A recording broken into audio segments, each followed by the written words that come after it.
What is up, everybody, and welcome to another episode of the Breathe and Air podcast, where everyday action meets extraordinary mindset. Today, we have an 8-figure entrepreneur, ultra marathon athlete. He's done Ironmans, climber, outdoorsman, and speaker, among other things. Mike Cameron, thank you so much for coming on the show. Hey, Mason, I am glad to be here. I'm looking forward to this chat. And we had a good little pre-chat, so I'm looking forward to diving into the meat and potatoes, so to speak.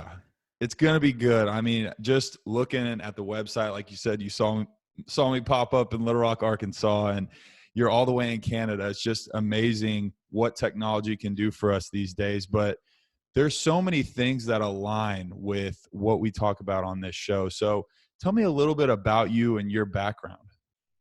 Yeah, sure. I mean, we can go a lot of different directions. I'm old, so I got lots of background.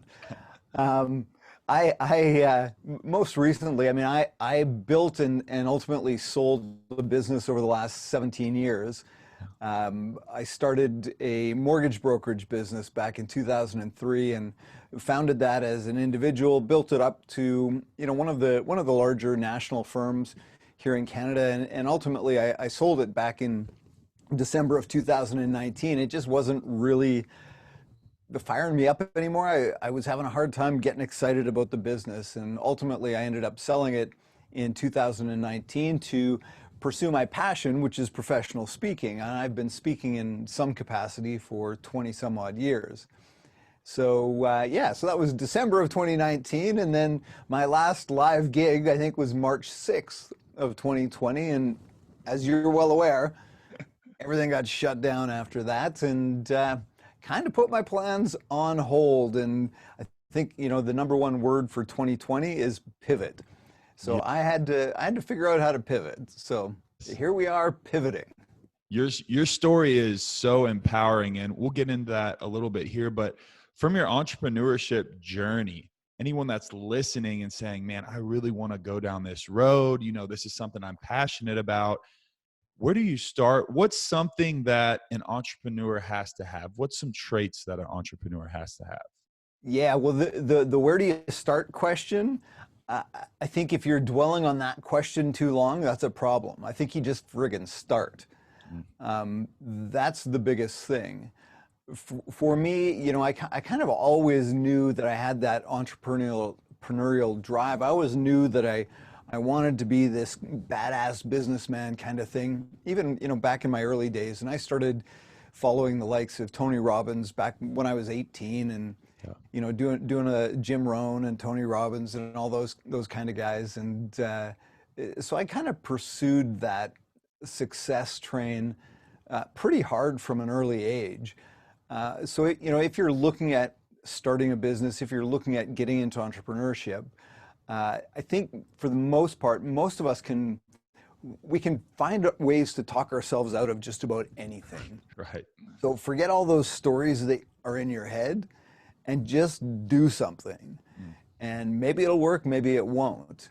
But do something, do it mindfully, move forward. As an ultra marathoner, that's kind of our mantra is relentless forward progress. No matter what, just keep moving forward. And, you've got to have the awareness and the perspicacity to be able to learn from when things go wrong, because they're going to go wrong. So as long as you're not doing the same mistakes over and over and over and over and over again, right. You've got the awareness to pivot, to shift, adjust course a little bit, and keep moving forward. And again, I think one of the big things from an entrepreneur standpoint is these shifts, these pivots don't have to be massive. I'm working with a guy right now who has got his sights set on a particular business, and he's started, but it's to a point where he wants to quit his job and just go whole hog because he doesn't have the time to dedicate to it. And if only I had the time, then I'd do this. And it's just, I kind of feel like, these things don't happen in massive shifts. They happen in little increments. So being patient is part of it for sure. And that was one I struggled with in a big, big way. But having some patience and understanding that, just that little bit of forward momentum that you get, you can build on every single time. And it's the little things that ultimately add up to make big impact. It's very rarely the big, massive steps that we take that create massive change. It's the accumulation of little steps over time. I love that. It's so true. And for anyone out there that has these aspirations, or if you're listening to this podcast, you most likely are interested in learning and getting better, right? So everybody has that little bit of, "Oh, I want it and I want it so bad." But the patience aspect is, I think, so important. And with that patience comes being present. So Yes. to being present, how can we be present in a world where everything is constantly coming at us from all angles, and especially if you want to be a high achiever and you have these future aspirations? Yeah, it's funny. This comes back to probably the most powerful thing that I've learned in the course of my life, and we can dive into some more of the story aspect, but is really just that practice the pause, learning to slow down, which seems so counterintuitive. But Mike, I want it now. I want to work hard. I'm a hard worker. I'm going to do this. Absolutely. But when you practice that pause, when you take that breath, when you just slow the fuck down a little bit, you can actually start to make better progress. For me, one of the lessons in that, when I was training for my first Ironman, and my coach said he prescribed my long runs at a very slow pace. And I just looked at him like, that's ridiculously slow. Like, that's going to be painfully slow. I'm not sure I can run that slow, kind of slow. And he just looked at me and he said, dude, he said, sometimes you got to run slow to go faster. And it's true. Like in training, especially when you're talking endurance sport, it's not about those sprints. I mean, those are part of the workout, but certainly on the long runs, we do those at a much slower pace than we probably could. And that starts to build the endurance. And so it's the same in life. Learning to practice that pause, learning to slow down is such a critical component. That's so powerful. I love that. You said a little bit about your backstory, and I think this kind of lays the foundation for everything that you stand for now when you speak. You had a TED talk that was titled, I love this, Redefining Badass, right? Yes. And it was focused on toxic masculinity, should we say, quote unquote, being a man showing emotions, knowing that that isn't something that you should be ashamed of. But it also had a very powerful story. Tell us a little bit just about that, background. Yeah, you bet. So just to back up a touch and give a little bit of context, I talked about my career in business, and I literally started my career bagging shit.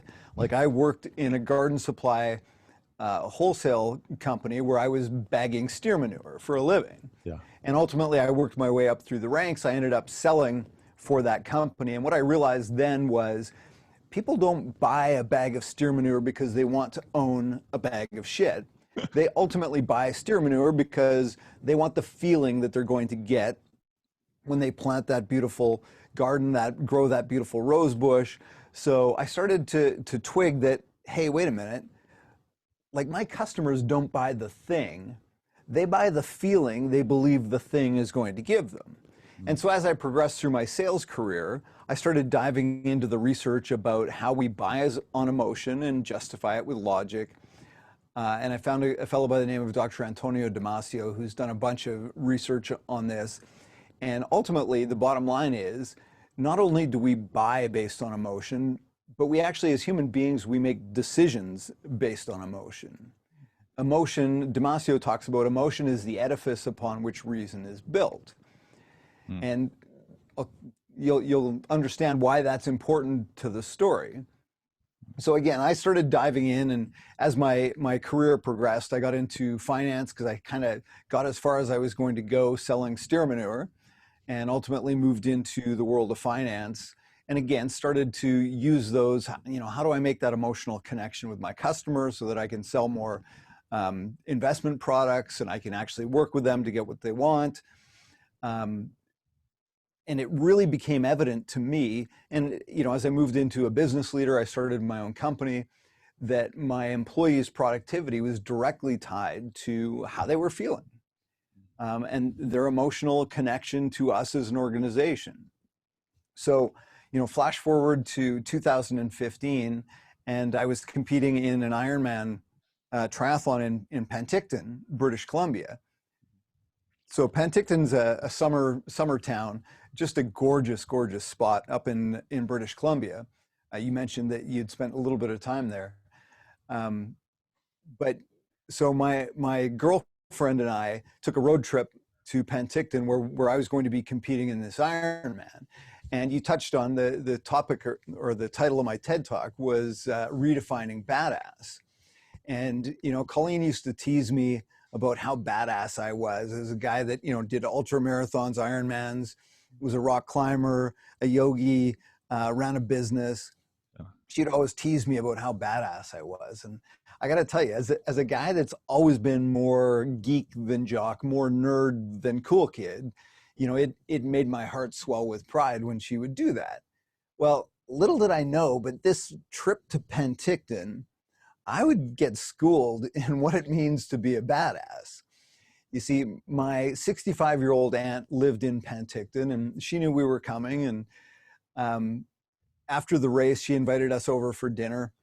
My mom was in town to cheer me on in the race. And so Colleen and my mom and I went over to my aunt Sharon's place for dinner. And Sharon starts telling us this story about how she'd gotten inspired when she heard I was coming to town, and she felt like, she'd wanted to get a little bit more physical, a little bit more active, a little bit more in shape. She was 65 years old, not overly fit, not overly active. She says, but they had a 5K fun run the day before your race. And so she goes, I thought, I would sign up for that. Yeah. She says, I knew full well that I was going to be dead last, but I didn't care. I just thought, you know what, I'll go do this. So race morning, she says, I lined up way at the back of the pack because I don't want these young kids passing me. So I just started way at the back. She says, the gun went off we go. She says, I get within about 1 kilometer of the finish line. And she says, I know I'm last. And she says, all of a sudden, this kid on a bike starts riding beside me. And of course, when she says kid, it was probably somebody in their early 30s, right. One of the race organizers. And she looks over and she says, you're here because I'm last, aren't you?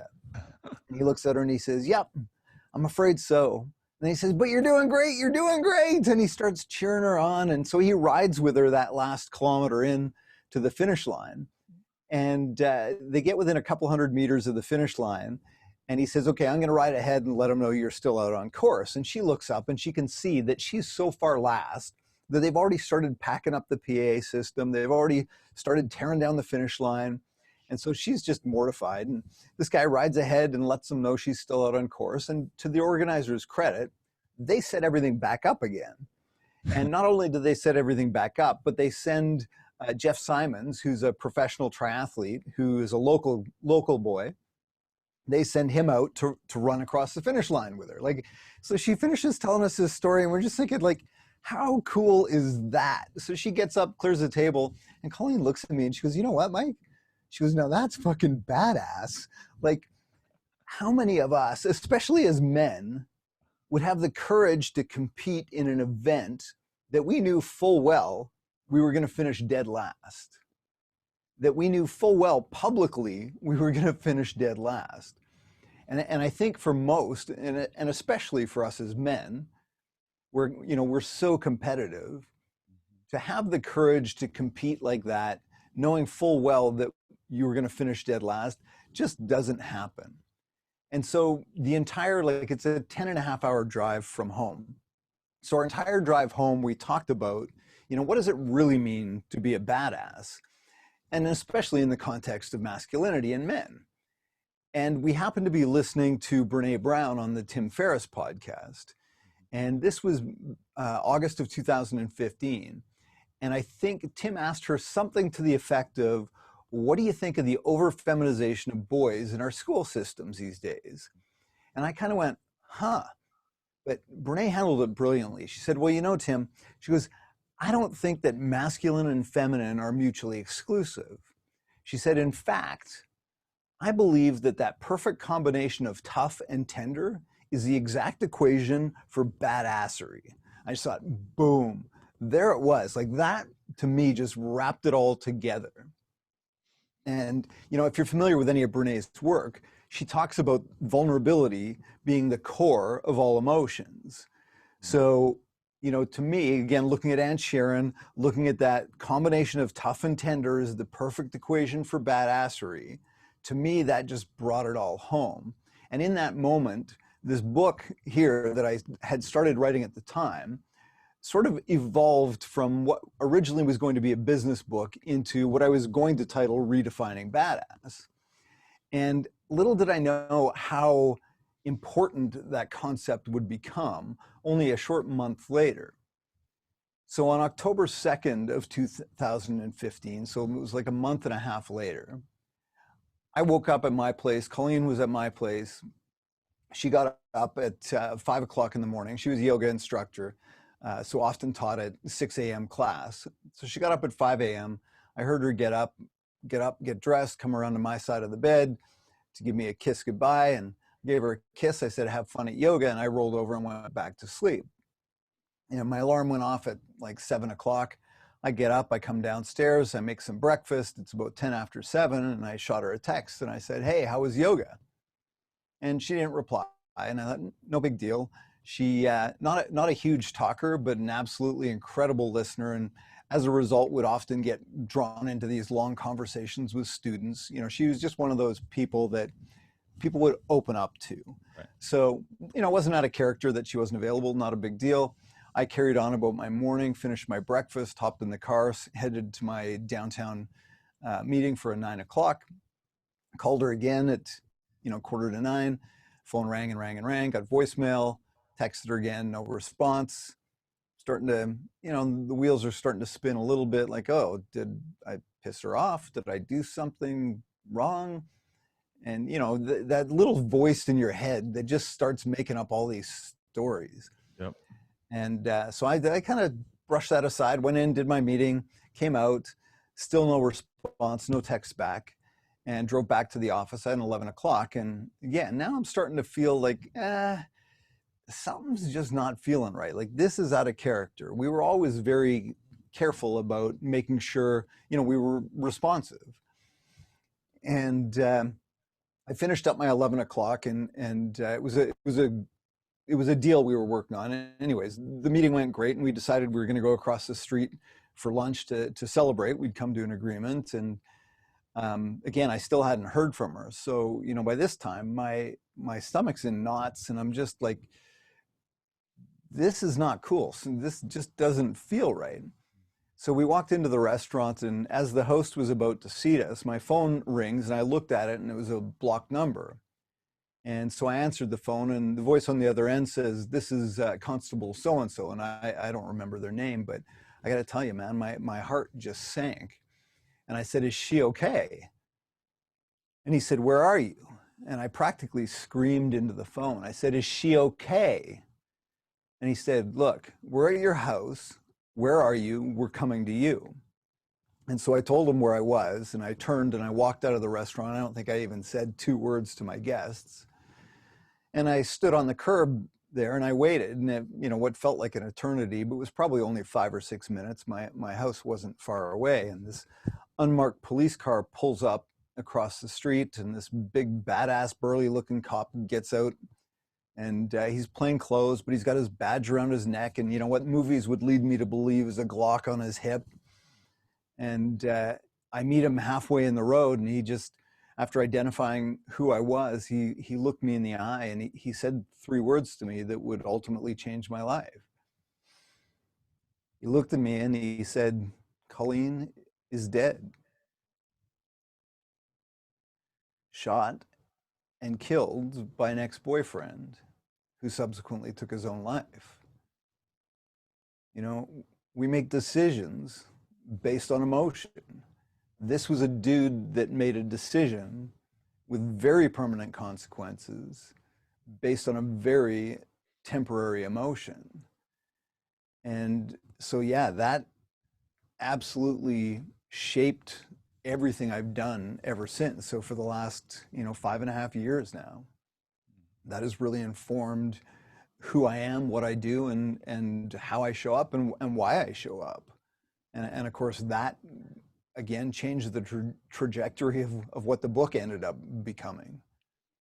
Yep. And that was going to be kind of my next question, as First off, you tell that story with such grace, and it's wild because I watched the TED Talk and it was so similar. Like it was just beautifully done. And I applaud you for being able to relive that day and to be able to share your story and empower others through it. It takes a strong person to be able to do that. But my question was going to be, in writing Becoming a Better Man, at that time with the book not being complete, how did this trauma change the trajectory of the book? Well, I think it just solidified what it needed to be. Because like I said, that drive home, literally that drive home from Penticton, after that, my Aunt Sharon's story, the Yeah. book shifted at that point to become, like I said, I was going to title it Redefining Badass, but of course there's, You Are a Badass. There's some big name books out there that already use that, so I didn't. But it was that drive home that shifted. And I started thinking that, you know what, this is a message that needs to be shared. So it was important even before that. And then, of course, when this happened, it was just like, are you fucking kidding me? Like, it's funny because you talk about me telling that story. And I can do that because I've done it so many times. Right. But it's in moments like these when I reflect and think that I get choked up, that I feel that. Like, again, it's just all of these things that had to come to be to bring me to where I am today. And everything I've ever done in my entire life has prepared me for this moment. Right. And it's a horrible, horrible thing and a horrible, horrible tragedy. But clearly, there's a bigger purpose. There's a Mm. bigger purpose.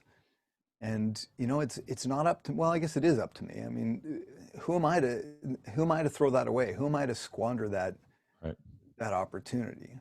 Yeah. And that's such an incredible way to look at that. And in life itself, we don't really know the trajectory at times. You didn't know that that was going to happen, but the way that you have taken that and used it to change other people's lives and let her story live on is powerful. And it's powerful not only to you, I'm sure, but to everyone that hears her story and the legacy that you carry on. You speak about spirituality some. Is there a connection there was your spirituality changed in that instance, and now looking back? Yeah, you know what? That's a really, really good question. I I grew up in a very religious household, um, and I kind of turned away from the church when I was, mid-teens, early teens Yeah. kind of thing, and never went back. When my wife and I split up in 2012, Mhm. I really started to do what I would call the inner work, and really started, that's when I got into fitness. That's when I did my first Ironman in 2013. Um, I found yoga, I found meditation, and I did start much more on this sort of spiritual journey. Um, and again, that inward reflection. And when I met Colleen, she was very much on that same path, very much on that same journey. And in fact, you know, in regards to that, I think she was probably a year or two ahead of me in that journey, which was fascinating to me. So I had the opportunity to learn so much from her. You talked about patience and presence, and the art of presence that this woman had was just unbelievable, like absolutely unbelievable. And to me, that was a gift that she gave me that I will never lose. As an artist, she had this knack for just seeing things in a different lens. We'd be walking down the street and she'd pause and I'd see her looking up and I'd stop and I'd look and, it's not like there's a plane crash up there or like, what are you looking at? And, there might have been a bird on a tree Right. or maybe it was just the way a leaf was blowing in the wind, but she would just stop and she would take it in. That practice of presence through the eyes of an artist, was incredible. She was a painter, a photographer. So, she would always sort of frame up the world around her. Yeah. And for me, what I started doing was, as a writer, I started looking at the scenes around me and writing a story on them in my head. So to bring it back to your original question, sorry, I got a little off track there. Oh, I love it. I love it. But just that spirituality aspect, I mean, to me, spirituality is connection with self. Mm. And, connection with self and the universe. What being connected to, again, starting with self, but also what's going on around you. Just that connection and power of presence of the world around you, and being mindful of what's going on in this world. So yeah, like I said, for me, one of the tools that I use to practice that is, and one of the most powerful exercises of this I had was shortly after she was killed.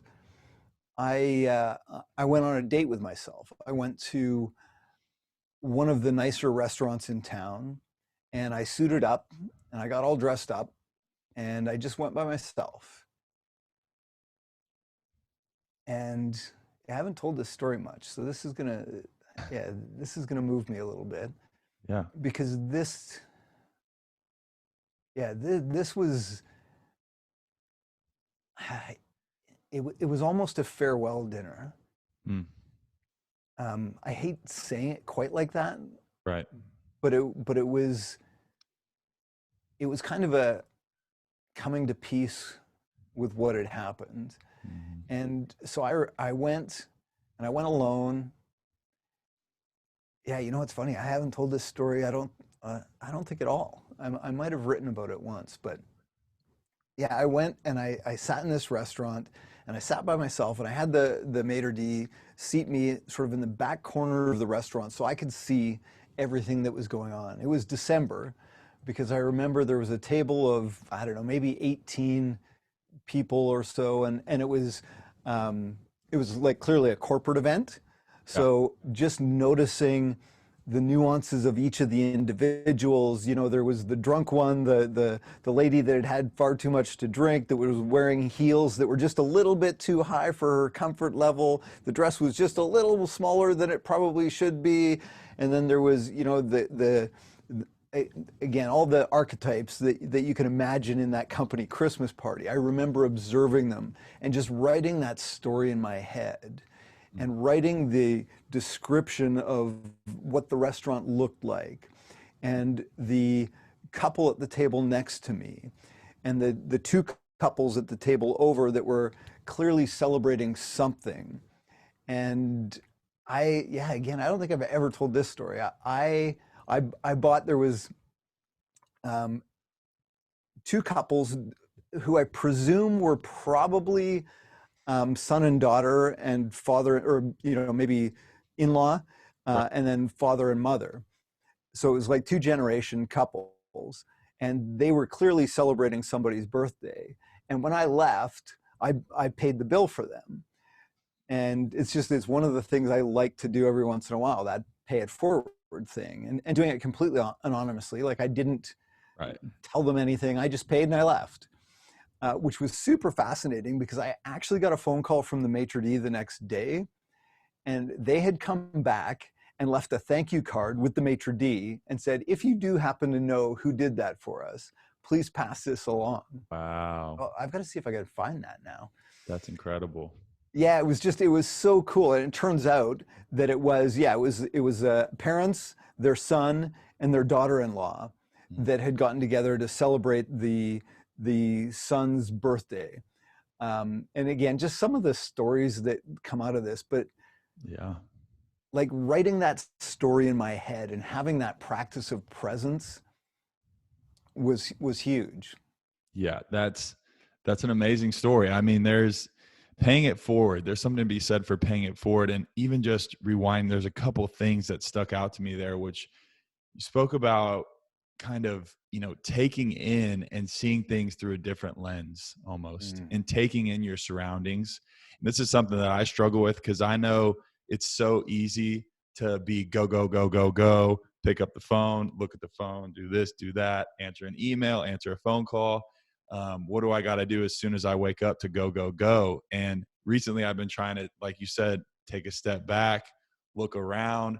Man, the trees look pretty. It's nice outside. Let me take a deep breath. I think meditation has helped me a lot with that as well.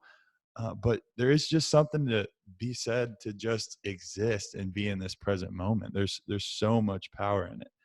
And tell me a little bit about your writing practice, because was this something that you started early on? I took this idea of writing down your goals and it being the first action of you putting it into existence, and writing down my thoughts, all these things that were in my head that I had to get out and get onto paper. And I've started to just love the act of writing for keeping me sane, almost the same way that I do Yeah. working out and training. I'm sure you can attest to how you feel when you're training as well. So how has writing changed your life, and what are some things that you've done to kind of blossom that practice? Well, again, I think the important piece, the important word there is practice. It's a practice. Yeah. It's not something that we necessarily start good at, and it's not necessarily something we ever actually need to be good at. Right. So let's talk about the word practice, because to me that's really important. When I talk about, when I give my keynotes and I'm doing presentations and things, I will often tell the audience that I don't want you guys to try anything that I've talked about. Instead, I want you to practice everything that I've talked about. Because when we shift our vocabulary from try to practice, it just opens up so many possibilities. Right? I tried writing once. It was terrible. I'm never doing that again. Yeah. Well, when you switch that to, okay, I'm going to practice writing. Okay, well, today it was terrible. When I practice it again tomorrow, I'll get a little bit better. And then the next day I know I'll get a little bit better. And the next day after that, I'll get a little bit better. So, when we try something, it's this pass-fail mentality. When we practice something, we know that we're just going to get a little bit better every single time. And it gives us permission to continue to keep coming back to the page if we're talking about writing. Right. So for me, accepting that that's a practice and not something I'll try, it's something that I continue to practice, was huge. The other key piece that you touched on there was, we don't write to document our thoughts. We write to discover our thoughts. And that is so powerful. So many, it's interesting because I'm actually doing a coaching program for writers right now. And almost everybody that signed up, I offer them a 15-minute with me if you want to have a conversation about, is this right for you? And almost everybody that's taken me up on that 15-minute sort of preamble has always said the same thing. Yeah, but I don't know if I can do this. I don't know what I'm going to write about. And the answer is always the same. Just sit down and write. You've got things in your mind. Just observe the things in your mind and write them out. You don't have to make new things up. You just have to take what's in there, what's already going through your head, and write it out. So for me, some days that starts off with, it's 6 o'clock in the morning. I have no fucking idea why I'm up this early. I'm really tired. What am I going to write about? I have nothing to write about today. I have absolutely no thoughts in my head. I just have no idea where I'm going to go. And well, what do I have to do today? I have to do this thing. And then all of a sudden, it takes me somewhere. And it's like, oh, I didn't realize I was thinking that. I didn't realize that was going through my brain. And it's such a powerful, powerful exercise. Yeah. And that's something where I flip back through old journals and I just read something that I wrote and I'm like, I wrote that?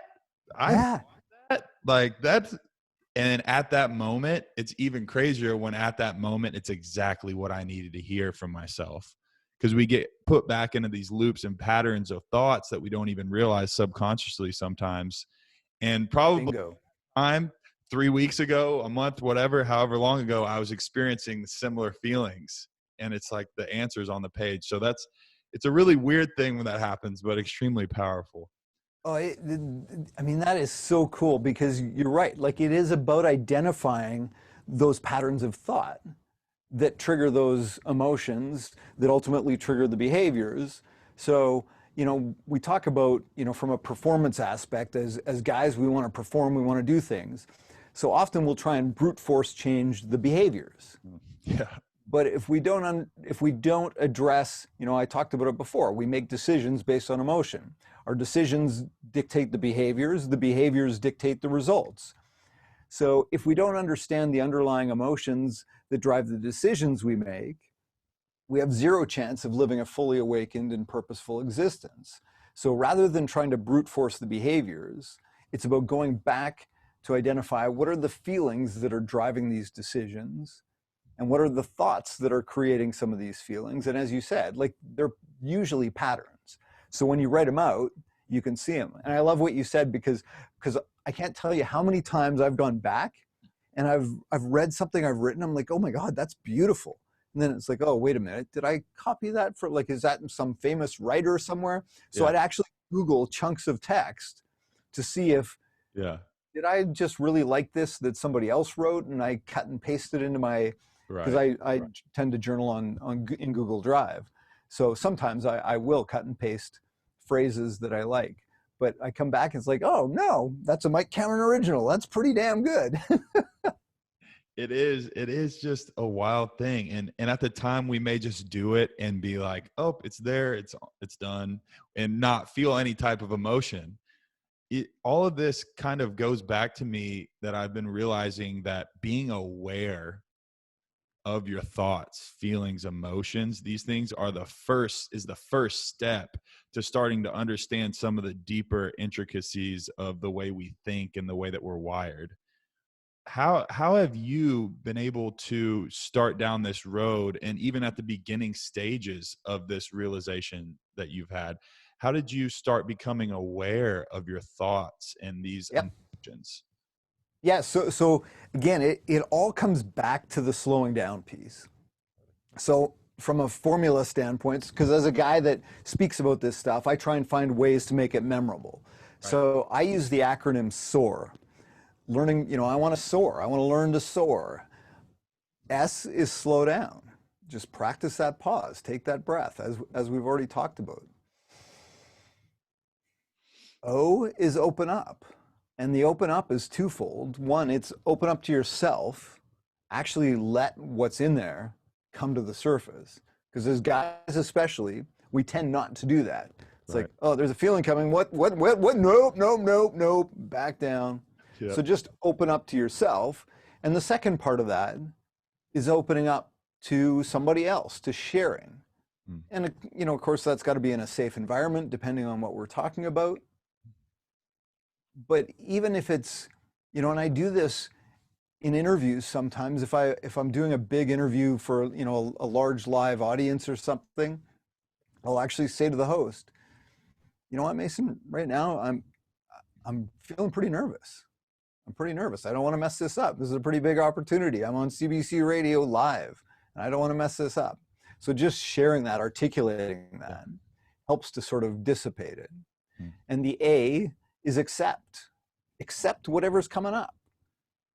So often we get into this pattern of not accepting. So, we get mad about something, and then we get mad at ourselves for getting mad at that. Like, I screwed up, I yelled at my girlfriend, or, whatever. I did something that I shouldn't have done. So I feel shame for doing that. And then I feel mad about being ashamed. And then, I feel shitty for feeling shitty. And it just becomes this big spiral. So just accepting that, you know what, I feel ashamed of that. And that's okay. It doesn't define me. It's just a feeling in the moment. Right. And then, so when we slow down, we open up and we accept, that's when we can reconnect with our emotional selves. That's when we can reconnect with who we really are. And I use this in a business context as well. So when we're talking personal development, I kind of outlined it there. But in a business context, I do this a lot of times as well, especially now when we're doing Zoom meetings. I'll start with a slowdown. So again, depending on the environment, depending on the context, but we'll always start with some kind of slowdown. So maybe it's just 30 seconds. Okay, Mason, before we get going with our meeting here, let's just take a breath. I just want you guys to all get right present with right here, right now. Forget about all the stuff that's gone on in your day. Forget about all the stuff that's going on in your day tomorrow. Let's just take a moment and get present.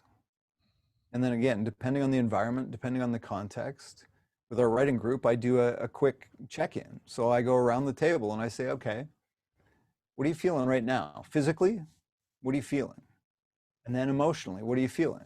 Or maybe it's just 2 words. Give me 2 words what you're feeling right now. So Mason, give me 2 words. What are you feeling right now? 2 words that describe how you're feeling. Thankful and present. Thankful and present. Nice. So it's just taking that pause to be intentional about noticing what's going on. And the reason I tend to start with the physical, especially for men, is because we're good at noticing the physical stuff, right? I got a kink in my neck right now. My jaw's tight. But those are almost always linked with something in here. So I've got a tightness in my chest. What is that? Oh, you know what? There's some anxiety there. And maybe I couldn't articulate the anxiety, but I could articulate the tightness in the chest. I'm feeling tension in my shoulders.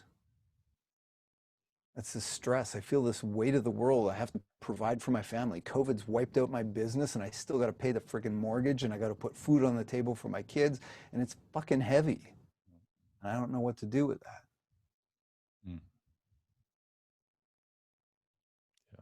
You know, so being able to articulate that and just take a moment to identify that is huge.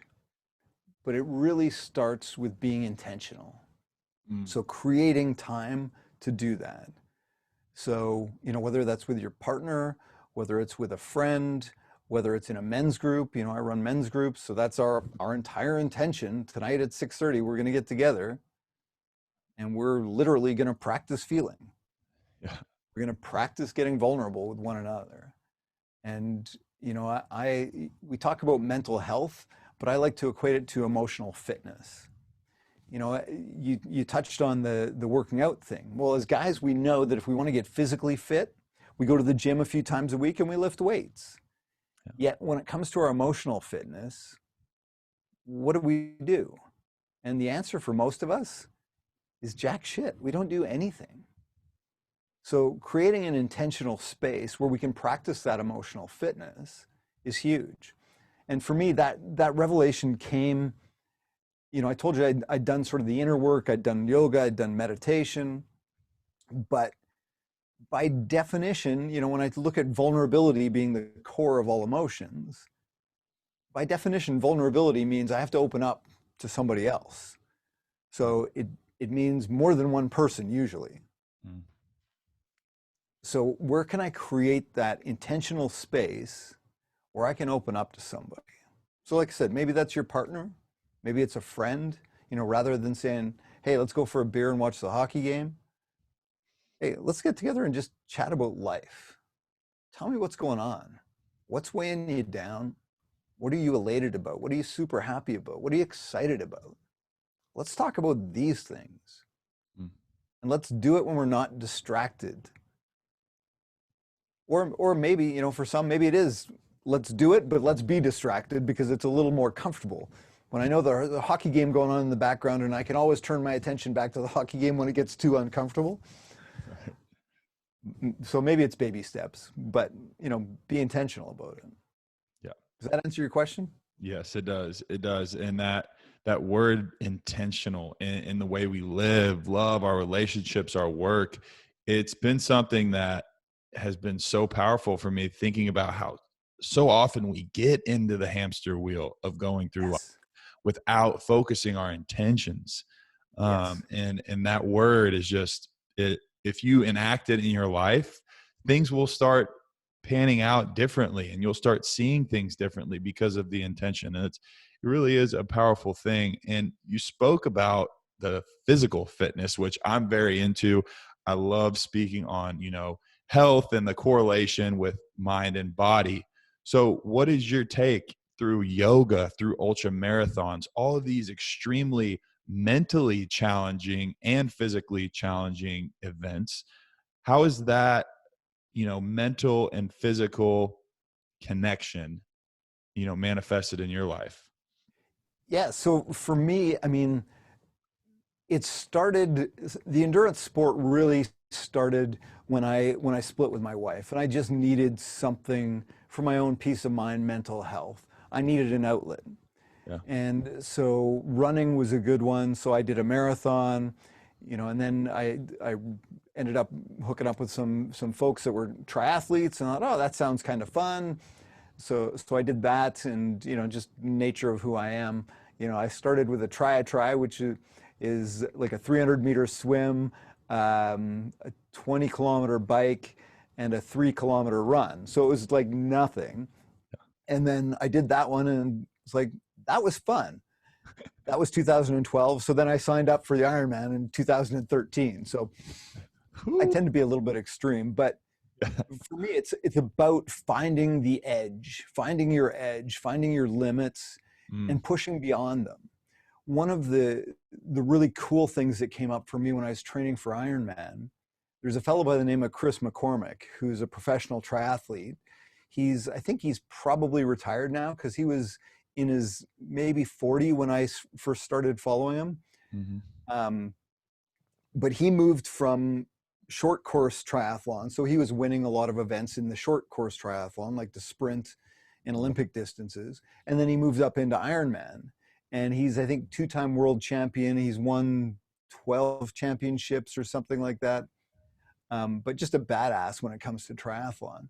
He wrote an article that he entitled Embrace the Suck, which really resonated with me, because what he talked about was moving from short course triathlon to long course, iron distance triathlon. He said there was no amount of training that could prepare him for or get him around the inevitable suck that would at some point come during a long event. So he said, rather than trying to train to avoid the suck, he started training to embrace the suck. And I just thought, how profound is that? Like in life, and what happened to me is a perfect example. We can practice and script everything perfectly, but at some point, life's going to throw you a right hook. Mm. And you can train all your life to avoid the suck, but you have no control over that. So for me, that long distance stuff was really about training the mind to embrace the suck. I got to do it in a controlled environment. When I run 100-mile ultra marathons, I mean, we're talking 30, 32 hours of running. That tests your limits, but it's in a controlled environment. So by doing that and embracing that suck in a controlled environment where there are safety catches, and if I pass out on the trail, the race director is going to find me. They'll send a medic out to take care of me. But by practicing in that environment, it prepares me for when life ultimately throws me some suck at some point, which ultimately it's going to do. The magnitude of suck doesn't matter, but at some point, your life's going to suck. I can guarantee it. Right. And that is where physical fitness, I preach on.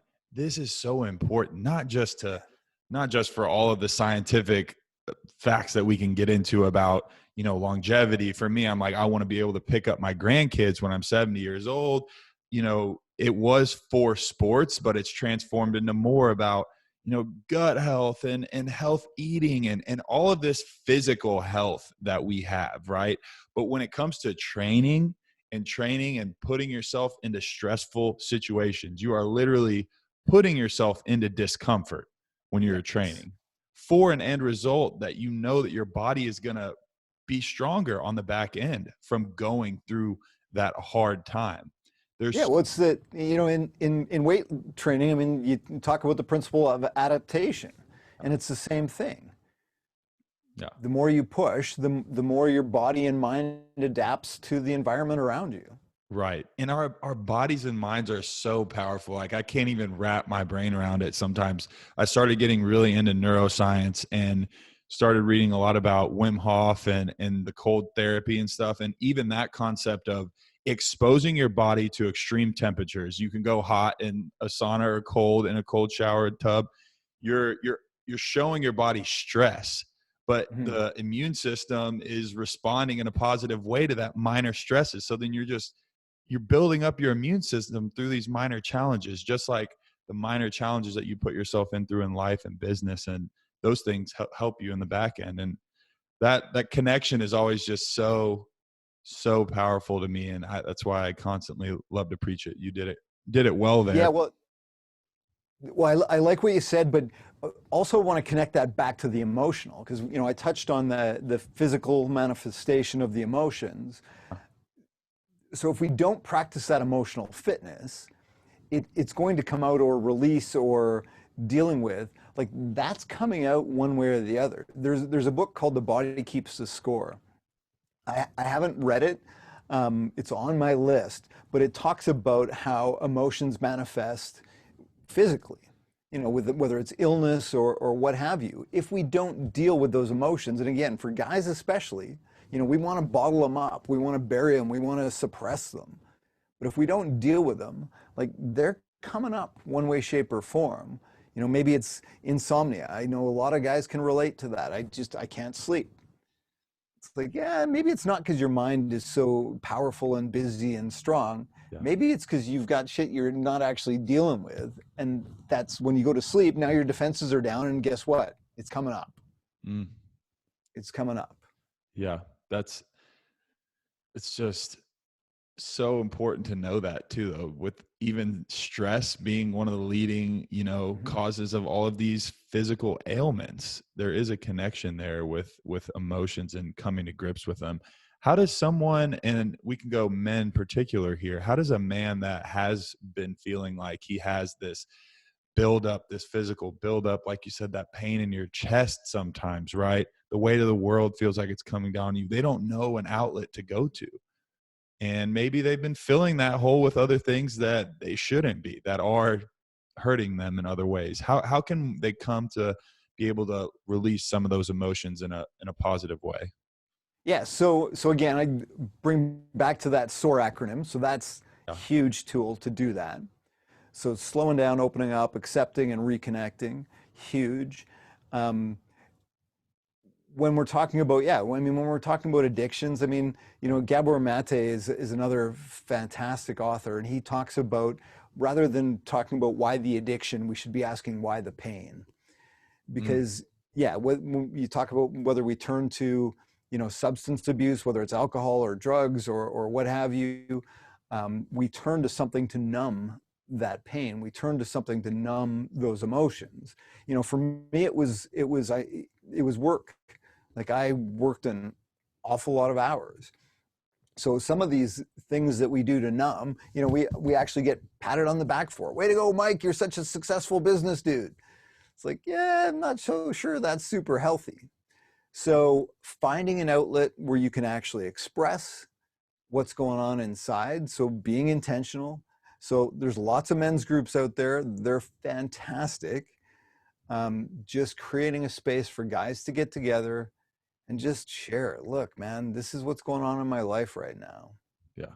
That's And any good men's group, it's not about fixing anything. It's not therapy. It's just about creating an environment where you can get out of your head and into your heart, and you can open up and you can share.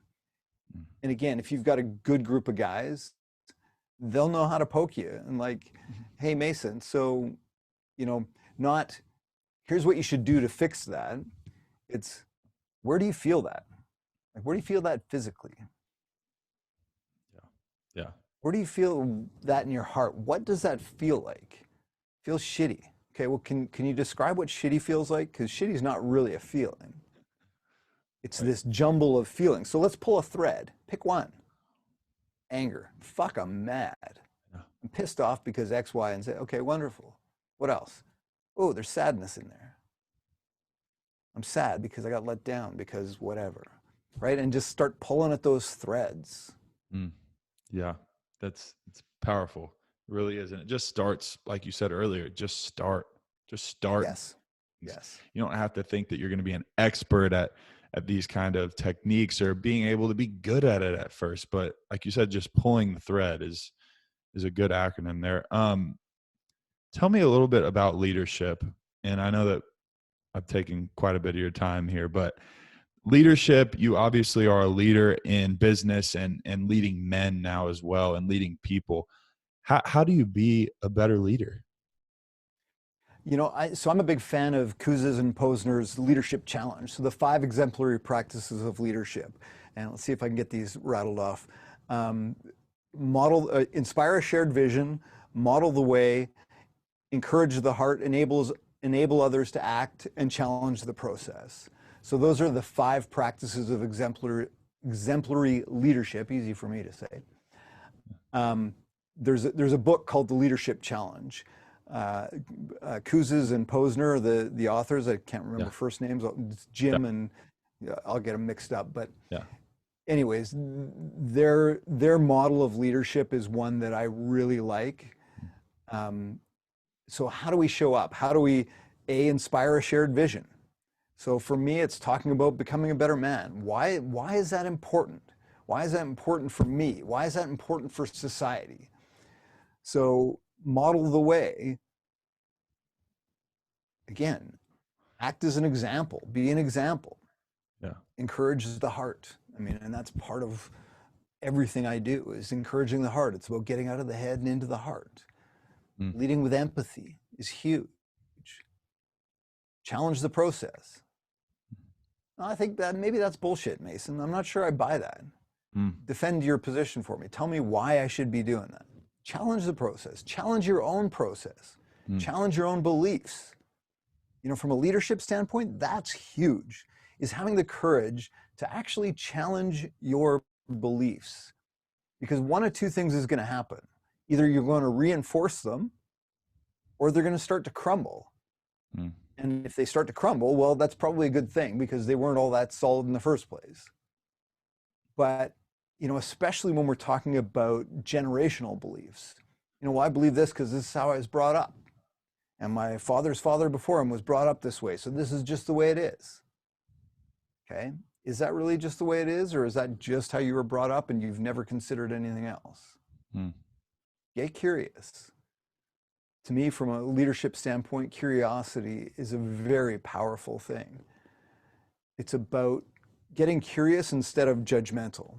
So for me, one of my core values is curiosity. And the mantra I use to follow that is curiosity over judgment. And what that means to me, and I'll circle back to that in a sec, but what that means to me is anytime I find myself getting judgmental about, like, who the fuck is this Mason dude?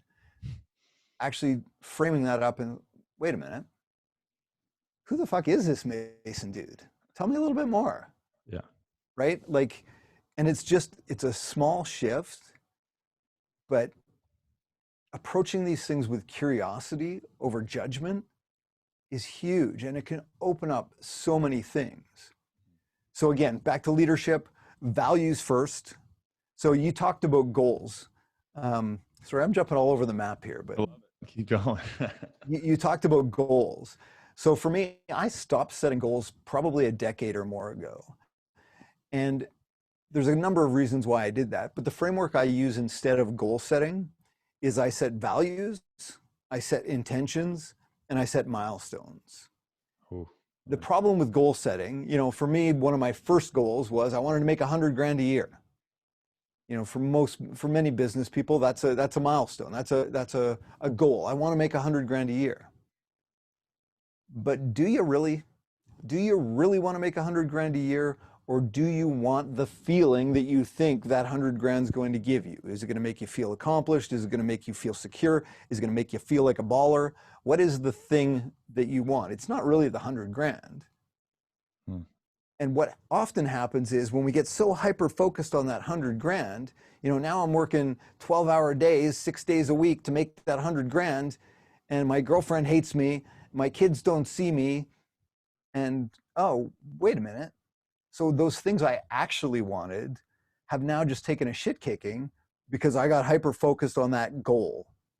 So that's one example of why I wrestle with the goal setting as the be all and end all, because I believe that the self-help gurus have it wrong. You know, we always talk about start with the goal and then work backwards. But the problem with that is usually the goal isn't the thing you really want. So start with values. Again, identify what they are, define them. So in a way that a fifth grader could understand, develop some questions around those values that you can ask yourself every single day that you know that you're living those values. And for me, the most powerful one is create a mantra around those values, because that's something I can just grab onto anytime. So for me, work ethic is one of my values. So my mantra there is do the fucking work. Yeah. I'm a huge procrastinator. So when I find myself procrastinating, I grab onto that. Do the fucking work, Mike. Do the fucking work. Yeah. Or you could just be do the work. Sorry, I swear a lot. I didn't ask you if this was supposed to be a clean podcast or not. No.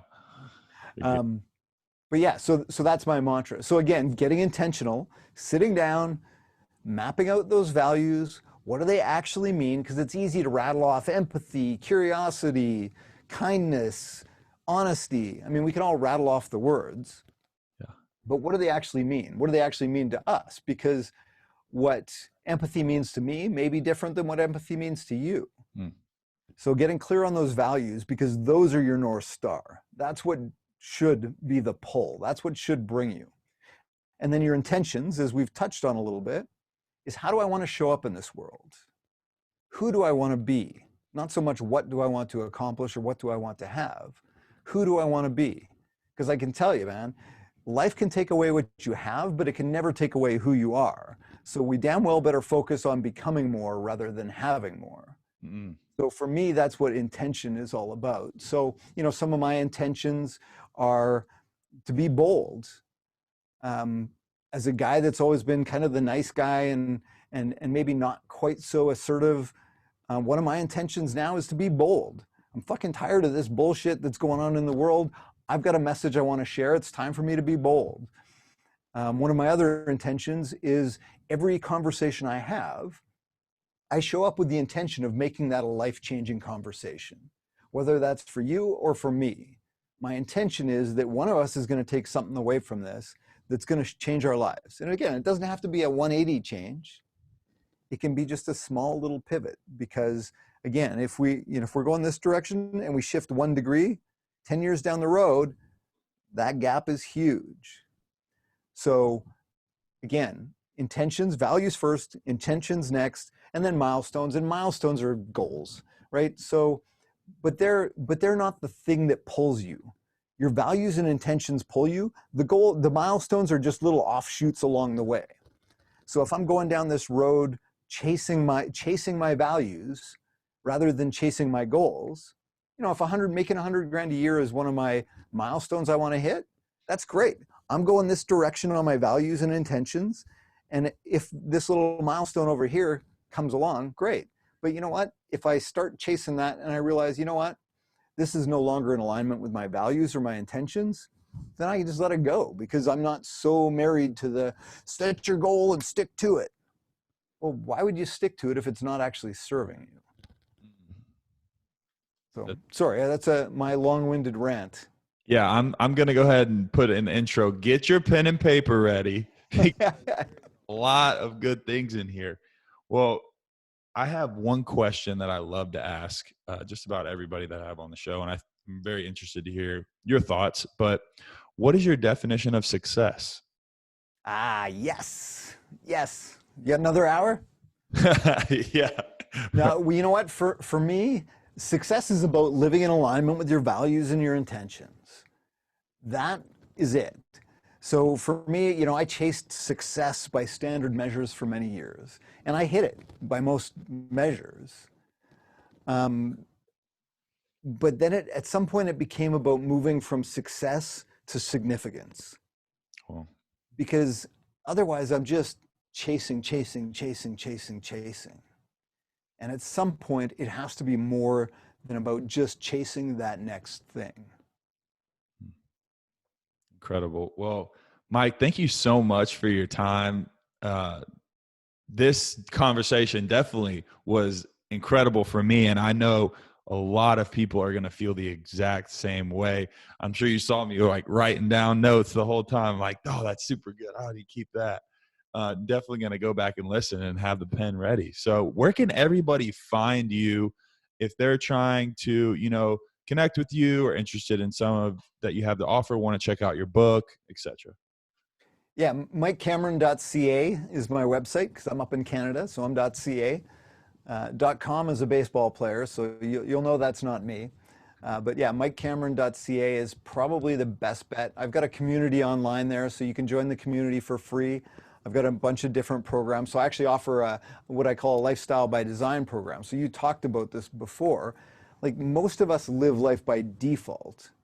Yeah. How do we live a life by design? So that's that intentionality piece. So I actually have a group coaching program that I do that's called Lifestyle by Design. And that's exactly what we do. We just get intentional about building the kind of life that you want. Yeah.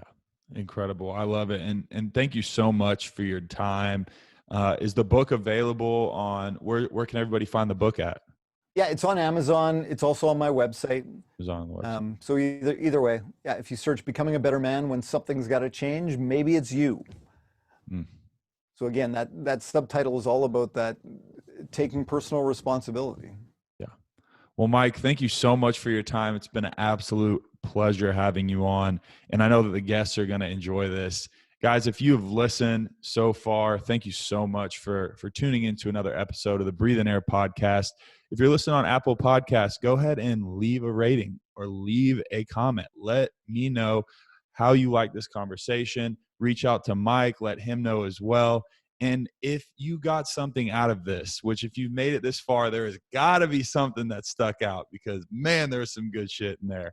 But send it to a friend. Send it to somebody that you know can get something out of it as well. That is what this is all about, is about sharing the wealth and sharing our journey together. So thank you again for joining another episode of the Breathe and Air podcast, and have a great rest of your week.